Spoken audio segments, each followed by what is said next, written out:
اس کے لیے وہ ہاتھیوں کا لشکر لے کے آیا، اور یہ ایک معجزانہ واقعہ تھا۔ اللہ تعالیٰ نے اس سال کو ایک منسوب کرنا تھا اس چیز کے ساتھ، ادروائز تو بعد میں صحیح مسلم میں آتا ہے یزید نے بھی کعبے پہ چڑھائی کی ہے، خانہ کعبہ کی ایک دیوار بھی ڈیمیج ہوئی، غلاف کعبہ بھی جل گیا، اس کے بعد حجاج بن یوسف نے بھی یہ کیا۔ تو اس وقت تو کوئی اللہ تعالیٰ کی طرف سے غیبی مدد نہیں آئی ہے، حتیٰ کہ بخاری میں آتا ہے قرب قیامت میں ایک کالا حبشی پتلی ٹانگوں والا کعبے کی اینٹ سے اینٹ بجا دے گا۔ تو دنیا کو اللہ نے بقدر ایفرٹ رکھا ہے، وہ ایک ہی واقعہ ہوا تھا، آگ بھی ایک ہی دفعہ ٹھنڈی ہوئی ہے حضرت ابراہیم کے لیے، بعد میں تو صحابہ کرام آگ میں جلائے بھی گئے ہیں۔ تو وہ جب لشکر لے کے آیا تو اللہ تعالیٰ نے پرندوں کے چھوٹے چھوٹے پرندے ابابیل بھیجے، جنہوں نے زمین سے کنکریاں اٹھائیں۔ یہ جب بارش پڑتی تھی نا عرب میں، تو وہ جو کنکریاں یعنی بارش کے قطرے گرنے سے جو وہاں کی مٹی ہے اس میں چھوٹے چھوٹے وہ کنکر بن جاتے تھے، جب ان کو دھوپ پڑتی تھی تو وہ ایک چھوٹے چھوٹے آپ سمجھ لیں گولیاں پتھر بن گئے، اور جب آپ اتنی ہائٹ سے وہ پتھر نیچے پھینکیں تو وہ پھر کس سپیڈ سے آ کے لگتا ہے۔ یہ تو اللہ نے معجزہ کیا ہوا ہے کہ جو آپ کی بارش نازل ہوتی ہے نا، اگر اس میں جو اولے ہیں یہ بھی اس طریقے سے آ کے پڑے نا تو یہ تو سب کچھ ڈیمیج ہو جائے، اس کی سپیڈ کنٹرول ہو جاتی ہے۔ اللہ نے ایسا سسٹم رکھا ہوا ہے اس میں۔ تو وہ آسمان سے ابابیلوں نے وہ کنکریاں پھینکی، اتنی اوپر بلندی سے جب کنکریاں آگے گریں گی تو وہ جس چیز میں پڑیں گی ظاہر ہے کہ وہ تو گولی کی طرح لگیں گی، تو وہ ہاتھیوں کو بھی انہوں نے ڈیمیج کر کے زخمی کر دیا، اور لاشیں ہاتھیوں کی بکھری پڑی ہوئی تھیں۔ آج بھی اگر آپ میدان عرفات سے مزدلفہ کی طرف پیدل راستے سے آئیں نا تو وہ وادی آتی ہے جہاں پہ وہ ابرا کا لشکر تباہ کیا گیا تھا، اور نبی الاسلام نے حکم دیا کہ وہاں سے تیزی سے گزرا جائے، کیونکہ وہاں پہ اللہ کا عذاب نازل ہوا تھا، تو وہاں سے بھی لوگ بھاگتے ہوئے گزرتے ہیں۔ اگرچہ اب تو وہاں کوئی عذاب کے آثار نہیں ہے، لیکن ایک سنت ہے، جیسے صفا مروہ میں بھی بھاگتے ہیں۔ تو وہ آسمان سے یعنی پرندوں نے اپنی چونچوں میں زمین سے اٹھائے اور وہ پتھر پھینکے، یہ معجزانہ طور پہ ہوا ہے، نہ اس سے پہلے ہوا نہ بعد میں ہوا ہے۔ اور وہ پھر ہاتھیوں کی لاشیں گری پڑی ہوئی تھی، بھوسے کی مانند وہ زمین پہ بکھرے ہوئے تھے۔ تو اس واقعے کا ذکر اللہ تعالیٰ نے کیا ہے، یعنی قریش مکہ کو اپنی طاقت بتائی ہے کہ میرے لیے تمہیں تباہ و برباد کرنا کوئی مسئلہ نہیں ہے، تم نے تو یہ منظر اپنی آنکھوں میں سے، تمہارے ماں باپ زندہ ہیں جنہوں نے یہ منظر اپنی آنکھوں سے دیکھا ہوا ہے، تو اللہ تعالیٰ کے لیے مسئلہ ہے کہ اپنے نافرمانوں کو تباہ و برباد کر دے۔ تو وہ سال کہلاتا تھا عام الفیل، ہاتھیوں کی تباہی کا سال، اور نبی الاسلام کی پیدائش اسی سال ہوئی 571 عیسوی، عام الفیل بنتا ہے۔ الم تر کیف فعل ربک باصحاب الفیل، کیا تم نے نہیں دیکھا کہ تمہارے رب نے ہاتھی والوں کے ساتھ کیا سلوک کیا؟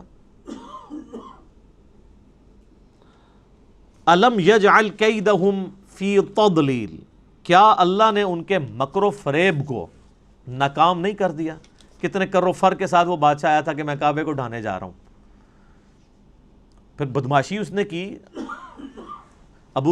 جو عبد المطلب تھے نبی الاسلام کے دادا، وہ خانہ کعبے کے اس وقت سردار تھے، یعنی مکے کے، ان کے اونٹ بھی ہانک کے لے گیا، تو یہ پھر گئے جا کے اونٹ واپس لیے، تو اس نے کہا اونٹ تو لینے آئے ہو تو کعبہ، میں تو کعبہ گرانے کے لیے، ان کا کعبہ جس کا ہے وہ اس کی حفاظت کرے گا۔ یعنی عبد المطلب کا جو یقین تھا نا کعبے کے بارے میں، وہ آج کی سعودی حکومت کا نہیں ہے، یہ میں آپ کو یہ بتانا چاہ رہا ہوں۔ تو اللہ تعالیٰ فرماتا ہے کہ دیکھو ہم نے ان ہاتھی والوں کے ساتھ کیا کیا، ان کے مکر و فریب کو ناکام کر دیا۔ وَأَرْسَلَ عَلَيْهِمْ طَيْرًا أَبَابِيل، اور ہم نے بھیج دیے ان پر پرندے، غولوں کے غول، تَرْمِيهِمْ بِحِجَارَةٍ مِّن سِجِّيلٍ، جو ان پہ رمی کرتے تھے، برساتے تھے ان پہ پتھر، کنکریاں، چھوٹے چھوٹے پتھر کی کنکریاں اوپر سے پھینک، بس انہوں نے پھینکے ہی ہے، ظاہر ہے انہوں نے کوئی گنیں نہیں تھی اٹھائی نہیں، اتنی بلندی سے اگر چھوٹا سا پتھر بھی پھینک دیا جائے تو سر وہ آپ کو پتا ہے، آپ کو آج سائنس بتائے گی نا کہ ہر سیکنڈ میں 9.8 میٹر پر سیکنڈ کی رفتار اس میں ایڈ ہوگی ویلاسٹی، جو گریویٹیشنل ایکسلریشن ہے۔ تو سر آپ اتنی سی بھی چیز اگر آپ بلندی سے پھینک دیں اور ہر سیکنڈ میں اس کی رفتار 9.8 میٹر فی سیکنڈ ایڈ ہوتی انڈر گریوٹی کہاں سے کہاں آ جائے گی۔ آپ کو میں بتاؤں، یہ جو میزائل ٹیکنالوجی ہے نا،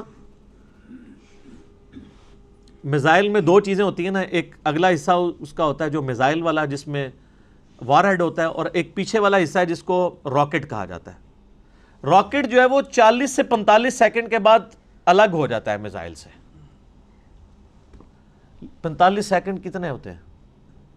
لیکن وہ اس کو اتنا ایکسلریشن دے دیتا ہے کہ اس کے بعد وہ 800 900 2000 کلومیٹر تک بھی چلا جاتا ہے.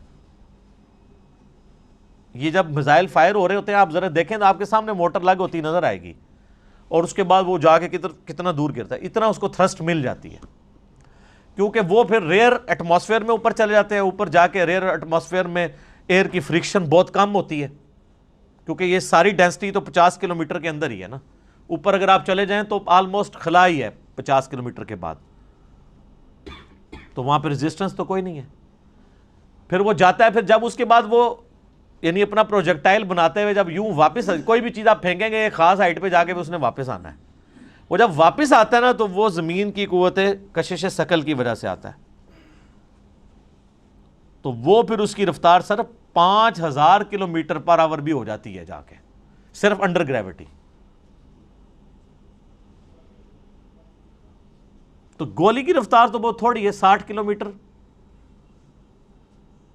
اور وہ 5000. تو یہ تو آپ دیکھ لیں کہ ایک کنکری اگر آپ 8 یا 10 کلومیٹر سے پھینکے تو وہ گولی ہے، کوئی چیز اس کے سامنے نہیں رکے گی. تو اللہ تعالیٰ ماتا ہے وہ برساتے رہے اللہ کے حکم سے کنکریاں. فَجَعَلَهُمْ كَعَصْفٍ مَأْكُولٍ، اور انہوں نے کھائے ہوئے بھوسے کی طرح کر دیا ہاتھیوں کو. یعنی ہاتھی اگر مرا پڑا ہو اور اس پہ آ کے چیلیں یا گدھ یا کوے آ کے اس کا گوشت کھائیں تو اینڈ پہ آپ کو کیا نظر آئے گا؟ اس کے ڈھانچے بھوسے کی فارم میں بکھرے ہوئے. تو یہ حالت ہو گئی ہاتھیوں کی. تو یہ بہت بڑا واقعہ تھا. اور دوسری صورت میں اللہ تعالیٰ نے قریش مکہ پہ اپنا ایک تو یہ احسان جتایا